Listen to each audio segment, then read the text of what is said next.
चाचा भतीजा क्यों आए? चाचा भतीजा ये आए कि जनता की ताकत के कारण आए। थोड़े डर करके एक हुए हैं। मैनपुरी की जीत उनकी जीत नहीं है, वो मुलायम सिंह जी की लोगों ने श्रद्धांजलि दिया। वो उनके नेता थे, उनके प्रिय नेता थे, इसलिए आप जो आरोप लगा रहे हैं समाजवादियों पे, ये बीजेपी के लोग घबरा गए हैं क्योंकि हर वर्ग के लोग समाजवादी पार्टी के साथ चले गए हैं। समाजवादियों ने तो अपनी जनता से समर्थन मांग लिया और नेताजी को याद करके जनता ने वोट दिया। इसलिए बीजेपी को शर्म करना चाहिए इस तरह के आरोप लगाना।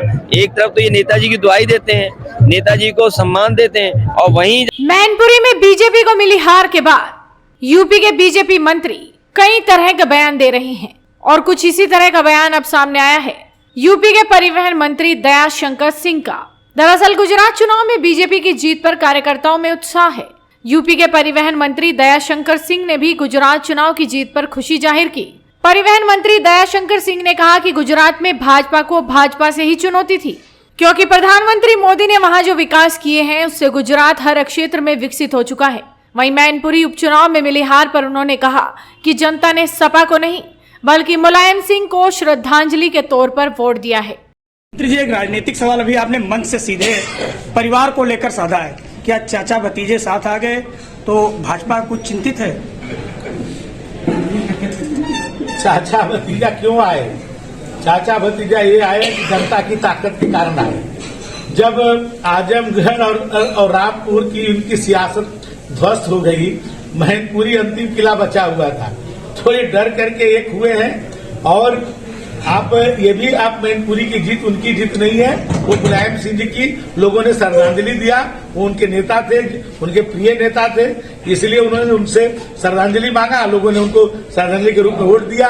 उन्होंने कभी ये नहीं मांगा कि समाजवादी पार्टी को वोट दीजिए। लोगों ने कहा कि भाई मुलायम सिंह जी को श्रद्धांजलि दी, तो उसको उन्होंने दिया।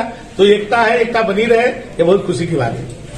आप जो आरोप लगा रहे हैं समाजवादियों पे, ये बीजेपी के लोग घबरा गए हैं क्योंकि हर वर्ग के लोग समाजवादी पार्टी के साथ चले गए हैं और हर वर्ग ने मदद की है, चाहे अग्रणी हो, पिछड़े हो, ठाकुर समाज हो, ब्राह्मण समाज हो, पिछड़ा समाज हो, अति पिछड़ा समाज हो, दलित समाज हो, हमारा बाबा साहब भीमराव अम्बेडकर जी को मानने वाले लोग हो, मुस्लिम समाज हो, सबने मदद की है। ये बीजेपी घबरा गई है। अच्छा, पैसा कौन कमा रहा है? पैसा बीजेपी कमा रही है। अच्छा, ठेका किसके? बीजेपी के। जिला पंचायत आपके ठेके सड़कों के, माइनिंग में आप पता कर लो, पूरा माइनिंग की लूट कौन कर रहा है? बीजेपी। सड़कों के गड्ढे भराई की लूट कौन कर रहा है? बीजेपी। अधिकारी जो कमीशन खा रहे हैं वो बीजेपी के माध्यम से खा रहे हैं। सबसे ज्यादा लूट तो बीजेपी कर रही है। समाजवादियों ने तो अपनी जनता से समर्थन मांग लिया और नेताजी को याद करके जनता ने वोट दिया। इसलिए बीजेपी को शर्म करना चाहिए इस तरह के आरोप लगाना। एक तरफ तो ये नेताजी की दुआई देते हैं, नेताजी को सम्मान देते हैं, और वहीं जब नेताजी के पक्ष में मतदाताओं ने सच्ची श्रद्धांजलि दी तो ये पैसे का आरोप लगा रहे हैं। इनसे ज्यादा झूठा, इनसे ज्यादा बेईमान, इनसे ज्यादा खराब काम कोई नहीं कर सकता बीजेपी ज्यादा। चाचा को क्या बड़ी जिम्मेदारी नहीं, चाचा हमारे साथ आए हैं, उनका दल विलय हो गया है, उन्हें भी जिम्मेदारी मिलेगी। तो आप भी इस वीडियो पर अपनी राय जरूर रखिए, साथ ही इस वीडियो को शेयर कीजिए और जुड़े रहिए हेडलाइंस यूपी के साथ।